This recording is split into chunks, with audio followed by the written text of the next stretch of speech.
Hello, my name is David Plyler, and I am a music specialist at the Library of Congress. And I'm here today with Sir Stephen Huff, and we're going to be talking a little bit about some of the elements of our Liszt collection. The library has a very extensive body of Liszt manuscripts and letters and things like that that have recently actually been all digitized. So they're all available online. We're looking at them in person here, but if you want to take a closer look, you're welcome to do so online, or of course come into the library. We'd love to have you. So welcome. Thank you, David. Well, my goodness, just a piece of plastic between me and Liszt here Right. in this. Yeah, so we're looking at these sketches of or corrections to the first piano concerto. How many versions of this piece are there, do we know? I don't know, but I believe that there were some early sketches in the 1830s, even before it became finalized in the 1850s. And one of we have an earlier version of this actually that I'll open up that has an interesting element to it before we look at that one, that you can see with the title page. First of all, it's a very modern font. Yeah, isn't it just? It's really, almost the 20s looking. Yeah, it's Liszt with a two-tone. But it says Premier Concerto Symphonique. But he took out the symphonique. Right. Because it's not really symphonic, is it? I mean, you don't feel this is like a symphony. It's very much the piano concerto, the pianist center stage. So this looks to me like the final version, although not the da-dum-dum. No, yeah, so this is definitely an earlier version. And I'm not sure, as you can see, we can go look through it, but there's quite a few canceled passages. Yes. That would be very interesting to have somebody play. And do. Indeed. And this looks really,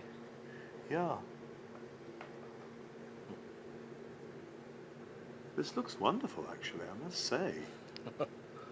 Although that looks similar, yeah. It's almost like what we saw with Rachmaninoff, is that he's taking out repetitions of things. Mm-hmm. But that's a form of decoration, isn't it? Repetition, that can have a very important force in the structure of a whole piece. Especially for Liszt, because he often would do two repeats of an idea as a developmental component. And this is Roth's handwriting, but so it's very beautiful, clean, and Roth is just to put a plug in. I think he's a composer that's worth looking at for those of you who don't know him. But he here has this very clear writing. What interests me is that the annotations are in German, but obviously Liszt wrote this piece with French. I mean, the title page and everything else. So there, you have that difference. I think French was the language that Liszt was most comfortable with, although he spoke the number. I think that has to do with the timing of this, because I think that he engaged Roth when he was in Weimar, and so that's just my guess. But but this is something I noticed straight away, that is, he both made it more glittery and easier to play. And that's the rule with Liszt. The Transcendental Ages, exactly that. The second version are impossibly difficult. The third version sound more difficult still, but are easier to play. Right. He was developing the technique of the piano, how you play the instrument, how you make something effective. So here you just have these rather awkward double note arpeggio things, and in the final version he has the left hand articulating the half beats there, which in an orchestral setting just gives rhythm, gives body to the sound. You think these are Raff's changes, like the switch from the F sharp to the C sharp there? no, these are Liszt annotations. At least that's our understanding. He had enough F sharps in the chord. He needed the Right. C sharps to fill it out. Yeah. Interesting. And so this is just an example of one of the, I was just thinking about this earlier. What's a difference between this draft and a draft that we have corrections for underneath? That I'll just for the sake of time, I'll just pull up. Yeah. And of course, you'd be welcome to look at it further.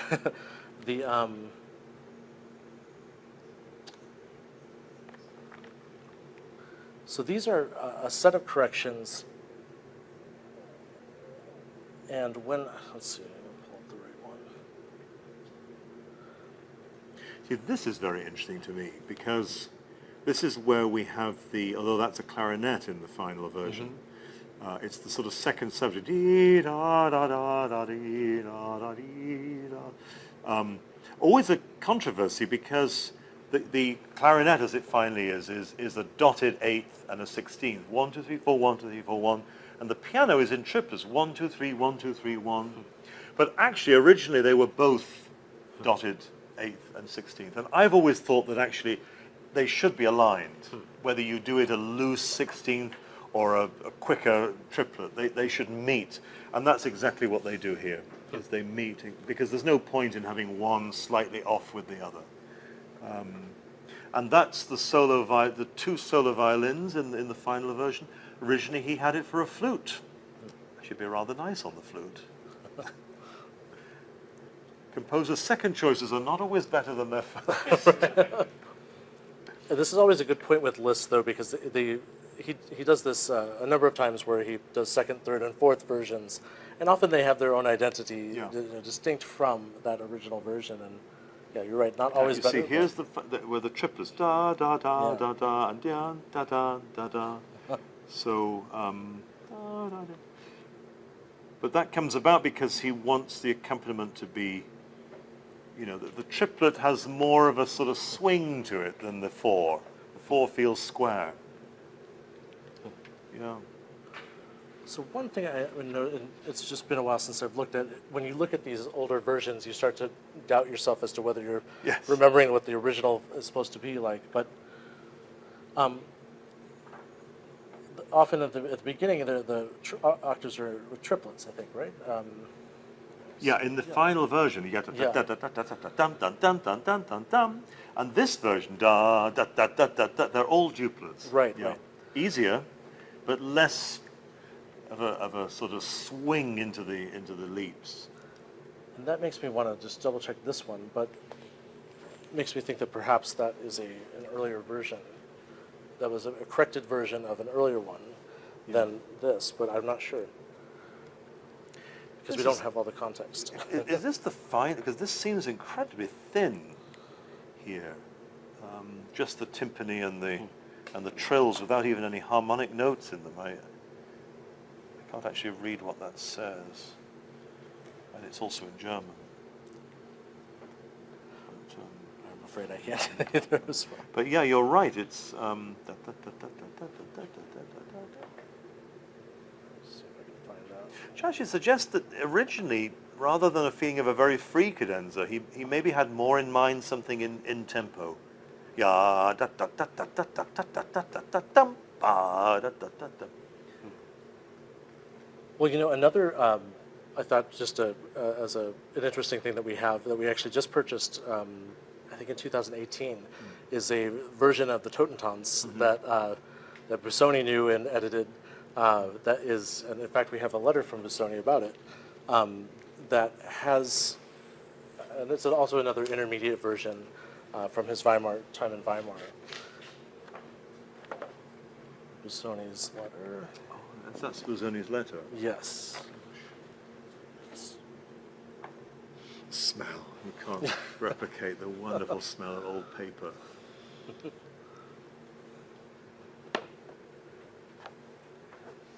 It's sort of basic, isn't it? Because they say that without trees, we would have no life on Earth. We humans couldn't exist if we didn't have trees. And of course, paper from trees, when you're dealing with manuscripts, you're going right down to the foundation of who we are in some way.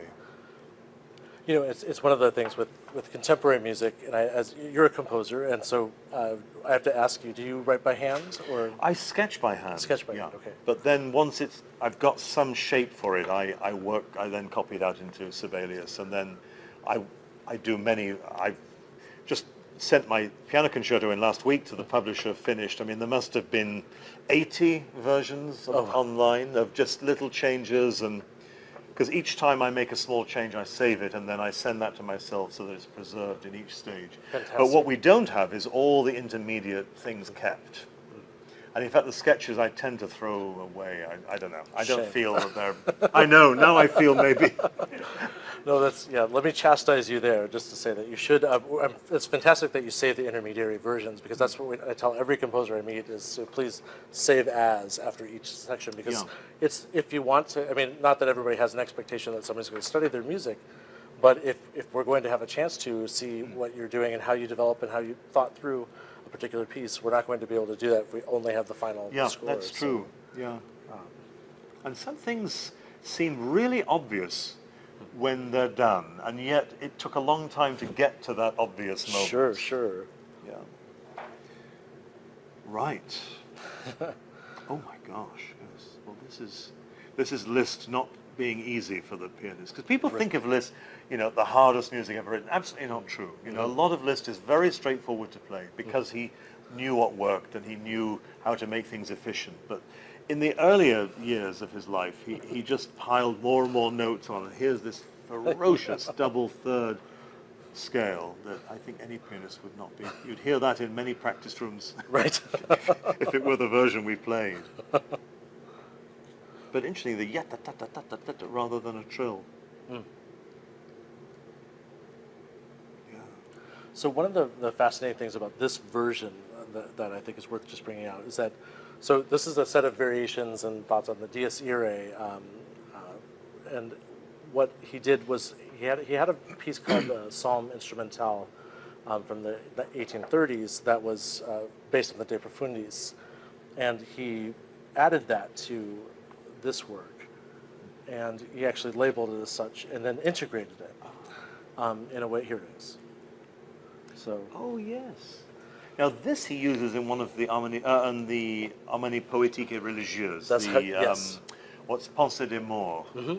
He has this thundered at the height. That's a most dramatic moment. But here it is earlier or later. I don't know whether this. This would have been about the same time actually. So he would have because he wasn't finalized with the version of Totentanz. That's a wonderful piece that never gets played. I recorded it a long time ago, but from the Harmonie Poétique, yeah.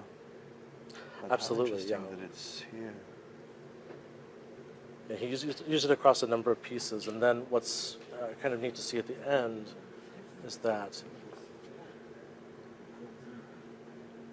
he adds it here against the Dies Irae. Isn't that wonderful? Well, it creates a drama out of the piece, doesn't it? Good and evil. Yeah. And actually a kind of good, maybe triumphing. In the original version, it ends very much with the Dies Irae, where there's no escape, whereas with the De Profundis, you get this prayer for deliverance from the day of ire and damnation. Right. Yeah. How does it literally, is that the last page? No. Yeah, so that's very interesting. But Busoni thought that this was a perfectly legitimate version of the piece that could be performed and perhaps should be performed. And it's definitely an interesting one to hear. Well, he does what Rachmaninoff does, of course, with the Paganini, where he puts the Dies Irae as the secondary idea amongst that. I mean, this is a sort of similar idea. A lot of contemporary composers always think that they have this new idea of putting the theme somewhere later in the piece and don't realize that there's all these precedents. One of the interesting things that we have, just take a quick look at this. This is a proof copy of the third book of the Année de Pèlerinage with Liszt's very extensive annotations. And he would, just like with the Rachmaninoff, he would go through and occasionally paste in corrections there. So these end up becoming almost more valuable than a first edition because that his thoughts continued past publication point. And so those are list cancellations and things like that that are. He took out that. That's so interesting. This is a piece that I played, and I don't do the ossia, which he's removed. Mm-hmm. And the arpeggiation, which everyone did all the time in their playing at that time, like the portamento in the string playing. It was just part of the technique of which I think we need to get back. At least I can't speak for string players, but I think with I think we've really lost a color in playing because everything is just played like this. And all of those pianists until the 1940s would arpeggiate all the time. Bartók always arpeggiating, Rachmaninoff himself. Bits of fingering, yes. You wonder why he just put those in. I mean, they're not particularly revelatory, but he felt he wanted to put them in. So he only wants the ossia to start from this bar. Yeah. And you don't play that ossia? No, I just play the original. I think it's just so stark. And this piece is amazing. It's really... It's a great piece. Yeah. But it's making me think I should bring it back.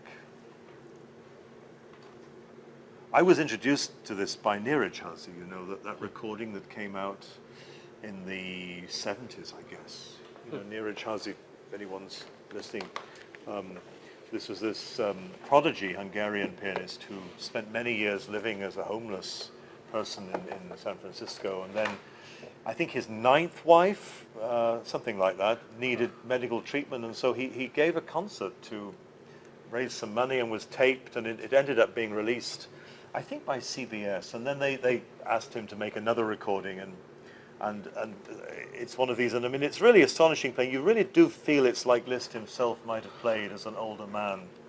Clangorous and huge and bigger than you could imagine in conception as well as sound. And this piece, I remember that it was CBS and it was just been released. And I put it on, and I could say that in 1 minute it changed my life, hearing that recording.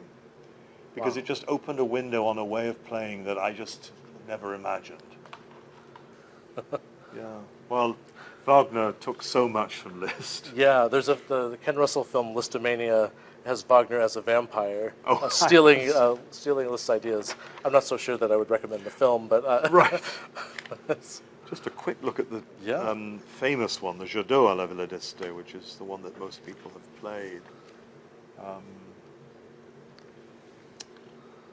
Yeah, there's nothing so... This looks pretty much like tiny little things. Yeah, little pedal markings. Yeah. Oh, E, yeah, that's just a... Obviously, yeah, it's a misprint. But he obviously went through it carefully, didn't he? Yeah. Made sure, yeah. Absolutely. I just thought because you were looking at it, this is the earlier version of that version, and it's quite unknown. Not many people really are aware of this, so it's worth taking a peek. I'll let you go ahead and. Wow.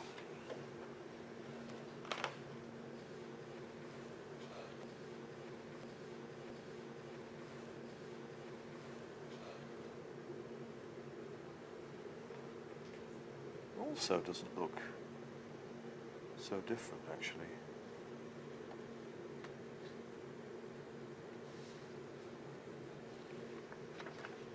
Oh, well, now it starts to...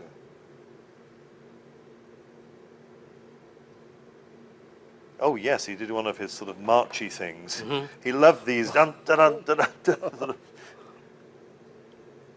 Yeah, that doesn't look, forgive me, Liszt, very inspired. I think he was right to take it out. It's so funny in these late pieces. There's so many incredible moments, and then there are these weird, banal little endings that he just seems to have thrown on because he wanted to finish it and move on to something else. Actually, the sonata, of course, has a bizarrely superficial ending in the original version. Yeah, the Fortissimo or something. Yeah. Yeah. Yeah, this is just... But then he squeezes it all in at this ridiculously small. Yeah, it's interesting. Wow. Of course, you see just these passages where it's just chords, but you forget that as the piano was developing in the 19th century, every new development gave these chords new overtones and new riches as the keyboards extended and the strings became longer and the soundboards more vibrant. So, we would think very little of a passage like this where it's just a G major chord. But for Liszt, it's like a new sound world because the instrument is new. Yeah, wow, it's very, very precious. Yes. Fantastic. Gosh. So, I mean, I know we're running out of time, but I just wanted to show you maybe a couple more things, and then we'll... Yeah, let's, of course. The first Valse Oubliée, Right. which is... There's a tiny one. Gosh, how cute. It's a tiny little score for a little piece.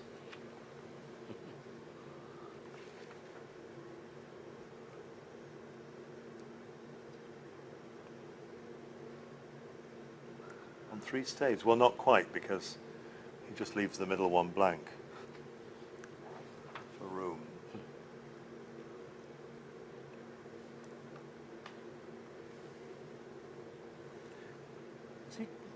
Does he call it Valse Oubliée from the very beginning, or I don't believe so. just says Valse, doesn't it? How Yeah, the interesting. first one was just Valse, and then Vergessen or Walzer, I think it was the how they were first done, and then it came into the series with the Romance Oubliée as well. Yeah.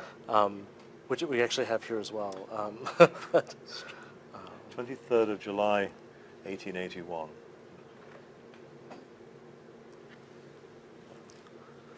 and we have the fourth Forgotten Waltz as well. Oh, there's changes here. He just does a... Oh, so that had a very ordinary ending. And then he added this glorious section here with the harmonies that are so melancholy and strange. Well, that was a brilliant...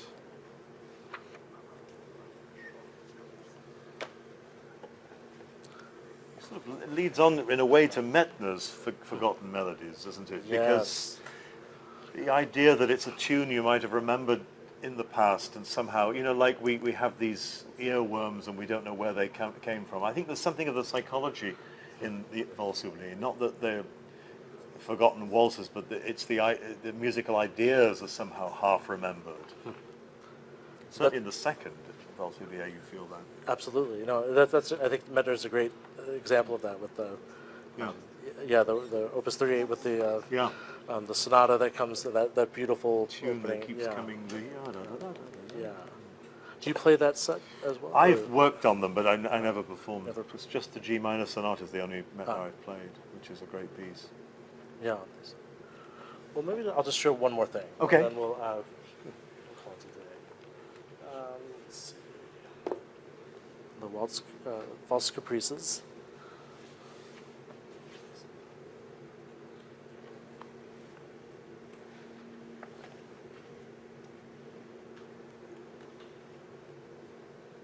And the sheer amount of ink that Liszt put on paper in that life, as well as everything else he did, is... He must have written every day something. Absolutely. Well, especially there's this concentrated period. I think these were finalized in the early 1850s. They were started much earlier, but so many things came to fruition the first 3 or 4 years of, you know, or maybe from 1848 to 1855 or so, that I don't know how it's really possible for one person to do that, but maybe it was because he had settled down and Weimar wasn't traveling as much. He finally had a chance to put everything together. And he had to do something with all of that energy that beforehand he'd been traveling the world.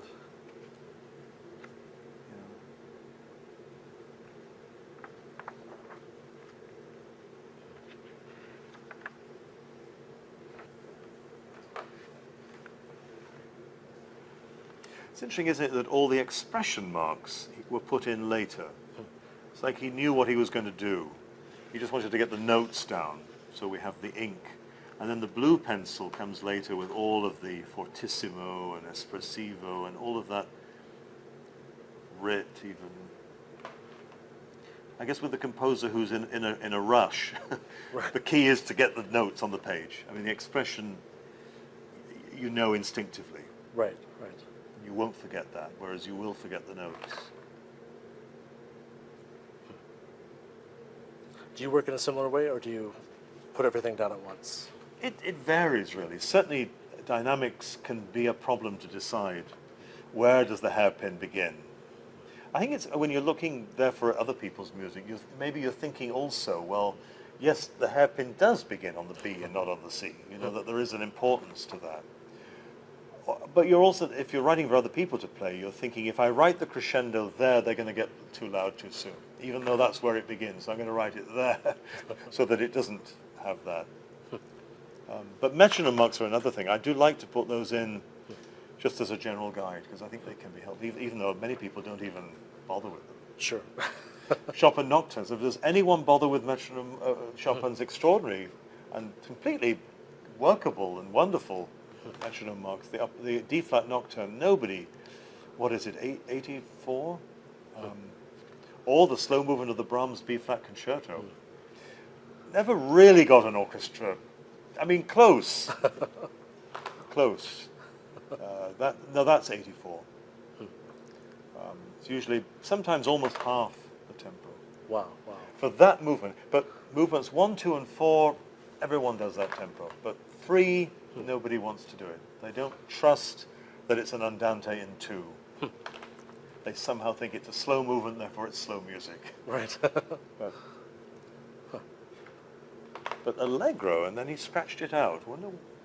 So there's no time signature. Con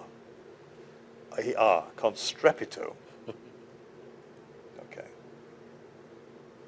Oh, because this is the introduction that he didn't have at first. Yeah. Right. Yeah. This is the most famous of the Yeah. set. Yeah. Yeah. That's a great one. Yeah. Gosh. Well, we could go on all year, never mind all day, but this has been extraordinary. I mean, it feels like the beginning of a journey in some ways. Well, thank you so much for joining me here and looking at these things. And if there is anything else that you'd like to look at, it is available online, at least with all the listings. Oh, right, with the list stuff. Right. That is kind of a nice resource that we can offer. Oh, wonderful, yeah. Thank you again for speaking with me. I really appreciate it. Thank you, David.